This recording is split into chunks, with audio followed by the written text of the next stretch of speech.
चल चौथा बघा, इफ द ऍक्सलरेशन तुम्हाला दिलेलं आहे. ऍक्सलरेशन काय दिलं बघा, ऍक्सलरेशन ऑफ टी बरोबर काय दिलंय 4t स्क्वेअर. काय दिलं तुम्हाला 4t प्लस 6 दिलेलं आहे.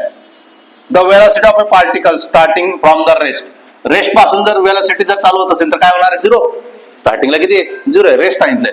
आणि काढायला लावलं काय त्यांनी वेलोसिटी काय टाइम वगैरे दिला का त्यांनी. The velocity of a particle starting from the rest is नाही दिलेलं. मग मी काय म्हटलं, मला ऍक्सलरेशन माहिती आहे. ऍक्सलरेशन काय असतं, change in velocity upon time. मग चेंज इन वेलोसिटी इज काय a इंटू dt. मग a ची व्हॅल्यू दिली त्यांनी, किती दिले 4t प्लस 6 इंटू काय dt इंटू काय dt. इथं काय करायला मला इंटिग्रेशन लावावं लागेल. इथं काय लावावं लागेल इंटिग्रेशन. कशावरून कळतं ते, जर एका साईडला फक्त dt दोन्ही साईडला असते तर काय लावतो आपण इंटिग्रेशन लावतो. मग इथं काय लावावं लागेल आपल्याला इंटिग्रेशन लावणं कंपल्सरी. मग आपण इथं काय लावलं गपचूप इंटिग्रेशन. इथं काय झालं v, हे काय झालं तुमचा 4t स्क्वेअर बाय 2 प्लस काय 60. 4t चं काय झालं 4t स्क्वेअर बाय 2.